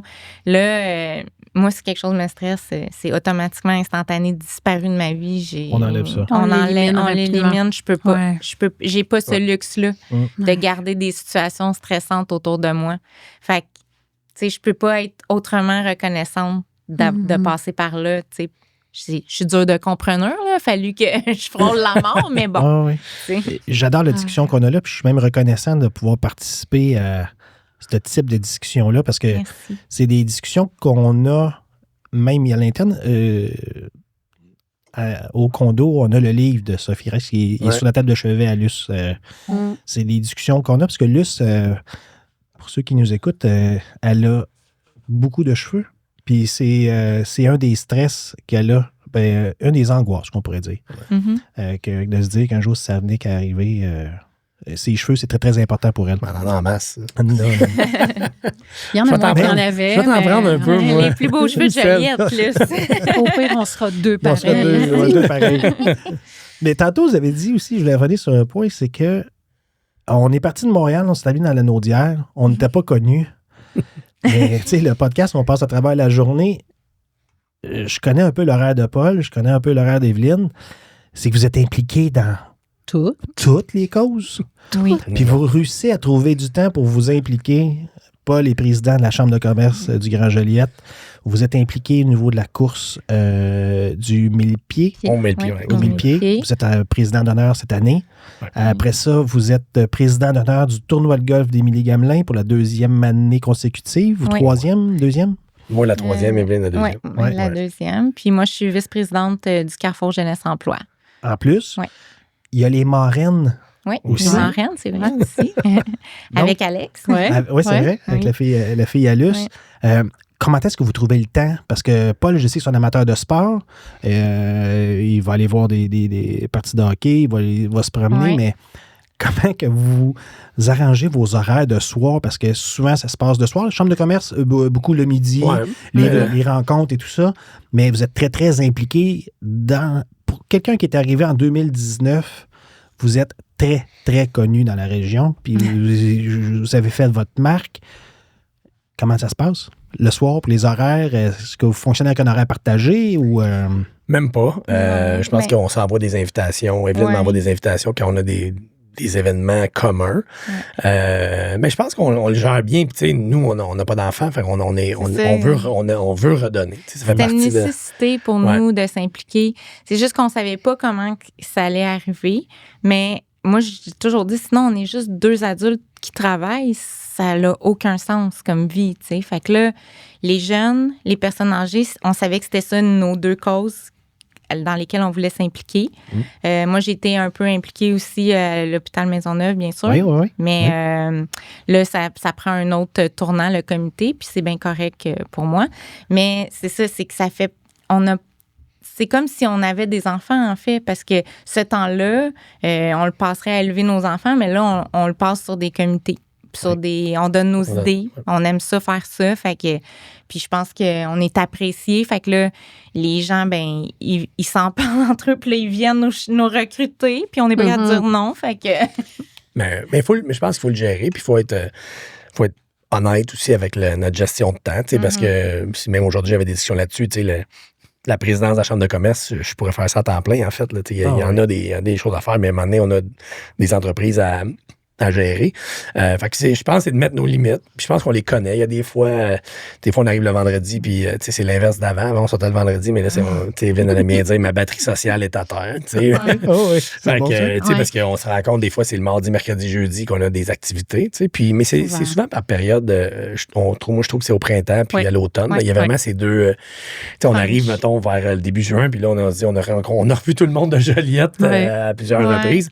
Mais tu sais, c'est très valorisant aussi, on fait de la rétrospection aussi là-dessus, sur ce qu'on aime, ce qu'on n'aime pas, puis ce qu'on a apporté comme valeur, puis ce qu'on en retire aussi, puis je pense que c'est ça, ça nous donne un peu, pour faire du pouce qu'il disait, ça nous donne un peu un sens à ce qu'on fait, à ce qu'on est, puis on a toujours voulu le faire. Puis dès le début qu'on s'était rencontrés, on s'était dit qu'on voulait faire ça. Sauf qu'on ne savait pas comment.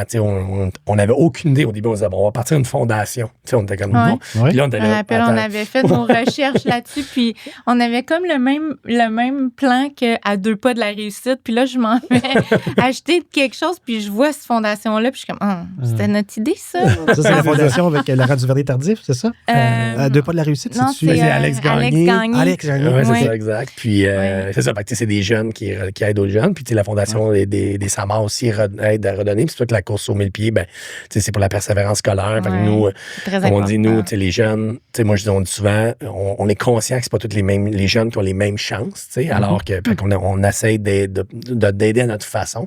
Parce que c'est pas juste d'aller dans une école secondaire, une école primaire, puis de faire une conférence. Il y a différentes façons de pouvoir soit ramasser des fonds ou aider avec du temps et du bénévolat et des choses comme ça. Fait que, c'est ça. Je pense qu'on y trouve notre compte, sauf qu'on est conscient aussi de la gestion de notre temps puis de bien le faire. Puis là, avec ce qui vient d'arriver, sûr que j'y avais pensé. Là, on avait pensé de sortir des comités parce qu'il fallait s'occuper de nous-mêmes. Là, c'est la priorité. Sauf que on a quand même un bon support là-dedans. Tout le monde, les équipes nous ont vraiment supporté là-dedans. C'est vraiment, on s'est vraiment, tu demandais tantôt le support de notre entourage. Je pense que les équipes des fondations, des causes qu'on s'implique, ils ont vraiment été encore même plus, pas en même plus, mais je les trouvais même plus que certains de nos amis, comme que, whatever, la vie passe, mais tu sais... parce qu'on les côtoie plus aussi, puis, tu sais, Mathieu Dufresne, qui est un des fondateurs de la course aux 1000 pieds, me dit, quand je l'ai appelé pour dire, je vais débarquer du comité, je viens d'avoir une annonce de récidive, il m'a dit, ben non, tu vas pas débarquer du comité. Il m'a dit... Dans la maladie, il y a du beau, puis la course, ça fait partie du beau, fait que tu vas rester pour vivre le beau. Puis j'étais comme, merci. C'est bon. Mathieu va être un de nos prochains invités. Pour vrai? Oui, dans les prochaines. Suivez ça, là, Mathieu Dufresne et sa conjointe vont être oui, c'est vrai, ils sont ensemble, les autres aussi, ils travaillent ensemble. Ça va être bon, ça aussi. Oui. Je poserai pas beaucoup de questions. C'est ça. Non. Ça, c'est vos soirées, mais j'ai une petite surprise pour vous. On a la question sur l'oreiller à plein temps. C'est le moment de la journée que souvent on fait le point. C'est le moment de la journée que, comme tu t'es dit tantôt, à 10 heures, moi, je ferme tout. La question que j'avais le goût de vous poser, qu'est-ce que vous vous dites avant de vous coucher? Qu'on s'aime. Je t'aime. Ouais, c'est ça, je t'aime. Y a-t-il un petit rituel par rapport à ça? Y a-t-il quelque chose que vous vous dites que c'est important de l'entendre avant de se coucher? Ou y a-t-il quelque chose que vous vous dites avant de vous coucher? Oui, nous, on est des gens on se dit très, très souvent qu'on s'aime. Oui. Puis ça, c'est souvent la dernière phrase qu'on se dit avant de se coucher.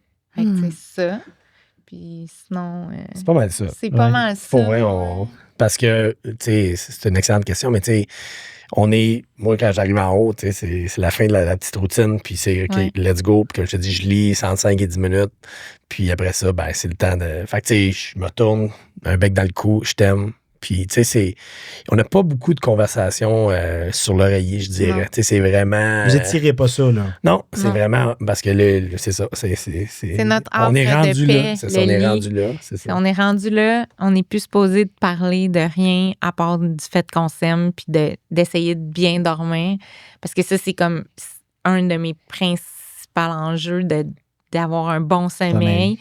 Fait que, tu sais, moi, je médite beaucoup. Si je me réveille la nuit, je me remets à méditer. Fait que, tu sais, j'essaie de moins parler possible de pas. Moi, lui, il lit sur son téléphone. Moi, jamais. Je touche à mon téléphone. Il se ferme à 10 heures, puis il se réouvre à 6 heures du matin, puis j'ai accès à rien sauf ma méditation dessus. Puis c'est vraiment quelque chose que j'essaie de respecter le plus possible. Mais on est des gens qui communiquent beaucoup. Fait que, rendu sur l'oreiller, souvent, on a fait le tour de tous nos sujets. On n'a plus besoin de se parler. Non. Mais c'est vrai, mais tu sais, puis on s'en rend compte, étant donné qu'on n'a pas d'enfants, on parle beaucoup de nous deux, puis de ce qu'on vit, tu sais, versus des couples avec enfants, ils parlent de leurs enfants, puis de ce qui se passe, tout ça, puis des fois, c'est comme ça qu'ils se perdent. Non, mais c'est ça, exact. Puis tu fais des devoirs, t'as-tu fait ci, t'as-tu fait ça. Alors que nous, c'est différent, on se parle de nos vies vraiment, tu sais, puis on le prend le temps, c'est ça qu'on voit la différence. Je pense que c'est ça qui fait qu'on est un couple qui est fort aussi, puis qui est très connecté aussi, tu sais, fait que, tu sais, on n'a pas parlé, mais tu sais, nous, c'est pas qu'on n'en voulait pas, c'est qu'on a essayé fort, on a eu 5 fausses couches aussi, là, tu sais, ça a été une période, tu sais, c'était pendant les années avant qu'on arrive ici, là, tu sais, ça a été, puis même un peu, je pense qu'on est arrivé ici la dernière. Non. Bon, avant, c'est ça, mais tu sais, ça a été, ça a causé un grand vide, un manque, une frustration, mais tu sais, encore une fois, la bonne nouvelle là-dedans, tu sais, c'est, OK, il y a du positif là-dedans, tu sais, puis on a vraiment décidé, on s'est choisi, on a décidé de pas être on aurait pu dire séparer et dire on n'est pas compatible pour avoir des enfants, mais est-ce qu'on pourrait aller, si tu veux absolument avoir un enfant, tu peux y aller, puis avoir un enfant, mais nous, on s'est dit non, on n'aurait pas vécu ce qu'on est. Puis nous, c'est nous, notre famille. C'est ça qu'on avait décidé. C'est ça qu'on a décidé. Puis aujourd'hui, pas que ça nous donne raison, mais on est encore plus fort que jamais. Puis, c'est ça qu'on a décidé qu'on allait vivre. Fait que, parce qu'on s'est rencontrés, j'avais 38, elle avait 33, 34.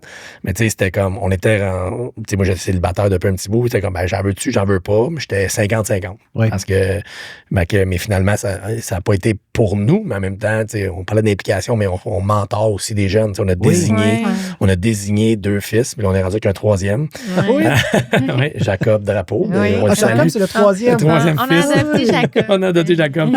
Mais des jeunes qu'on a, puis pour vrai, ils nous le redonnent même. Ils appellent Evelyne maman, puis on est, mais c'est valorisant aussi pour nous. Nous, on les a choisis, nos enfants, mais il n'y a pas un parcours unique qui est idéal. Chacun son parcours. Puis, comme on dit, il y en a des familles qui ont eu des enfants, mais qui ne sont pas plus heureux. Puis, ils ont leur frustration. Nous, c'est ça notre parcours. Puis, l'important, c'est de faire avec les épreuves de la vie. Puis, on les affronte. Puis, on trouve le positif. Puis, on trouve une nouvelle façon d'opérer, de vivre là-dedans. On découvre des facettes de nous qu'on n'aurait peut-être même pas effleurées si on avait été dans le tourbillon d'avoir des enfants puis tout ça. Fait que, on est quand même reconnaissant de ce chemin-là qui est différent.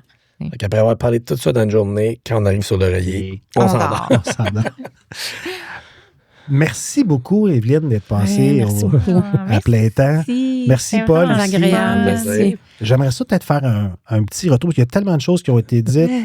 Puis il y a des choses, je pense que c'est important que les gens... J'aimerais ça qu'on puisse renommer la personne qui vous accompagne présentement, c'est Stéphane Loisel. Oui, exactement. Stéphane Loisel. Puis, vous n'avez pas fini de m'entendre parler de ça, de cette histoire-là, de lui. J'ai aussi Julie Choquette, qui est une acupunctrice ici de Joliette, qui m'accompagne dans sa spécialisée en oncologie. Elle est extraordinaire aussi. Elle me fait un bien fou.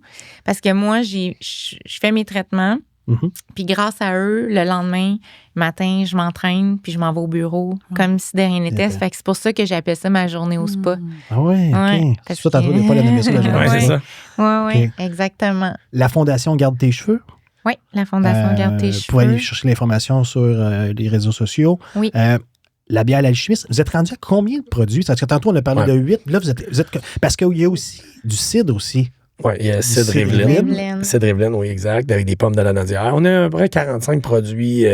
On a fait des produits réguliers pour notre salon de dégustation qui est ici et même à Joliette, là, qu'on invite les gens à venir avec une belle terrasse. Oui. Mais on a différentes gammes de produits. Puis, c'est ça. Des produits plus saisonnels. Oui, exact. Des produits uniques au salon de dégustation. Mais là, on a une gamme régulière, sans alcool, sans gluten. Puis on a une gamme qui s'appelle, je l'ai expliqué tantôt, Vilain, qui est quand même, c'est des IPA, surtout des bières plus houblonnées. Alors, on a de l'éventail pour tout. Puis, c'est ça. Fait que je vous invite à pas en boire pour nous encourager, mais en boire parce que vous faites des bons choix puis vous aimez ce qui se fait dans la région. Exactement. Excellent. Evelyne? Oui. Avec la construction? Oui. Pinard-Rousseau. Présentement, avez-vous un gros chantier ou est-ce que vous avez un projet qui s'en vient dans les prochaines semaines? Présentement, on est à Saint-Thomas, dans l'OMH Saint-Thomas, puis on est en train de rénover la nouvelle hôtel de ville de Saint-Ignace-de-Loyola. Donc, je suis très fière de ça. Laisser sa marque dans la ville. Exactement. On a gagné l'appel d'offres, bien sûr, mais c'était encore plus fun pour nous de la gagner dans la ville où mes parents habitent. Évidemment, oui. Puis là, on continue. Nous, on se spécialise en construction commerciale. On fait un petit peu de résidentiel, institutionnel. Fait qu'on est là-dedans à plein régime, puis on aime ce qu'on fait. Puis on le fait bien. C'est surtout. Ça, il ne faut pas oublier que, en même temps, Evelyne, elle a moins travaillé. C'est ça qui est dur. Fait que là, on reprend. Les autres associés ont tenu la compagnie avec les employés sur le terrain, etc. Mais là, Evelyne, elle est en feu. Fait que. Moi, je m'occupe du développement des affaires aussi beaucoup. Fait que, c'est sûr que mon absence paraît présentement dans notre calendrier, là, en toute transparence. Mais, je suis bien confiante. Je suis de retour. Puis, je vais remplir ce calendrier. Merci à vous deux. Merci, Lys. Merci à vous autres de l'avoir reçu. Passez une excellente semaine, tout le monde. Au revoir. Merci.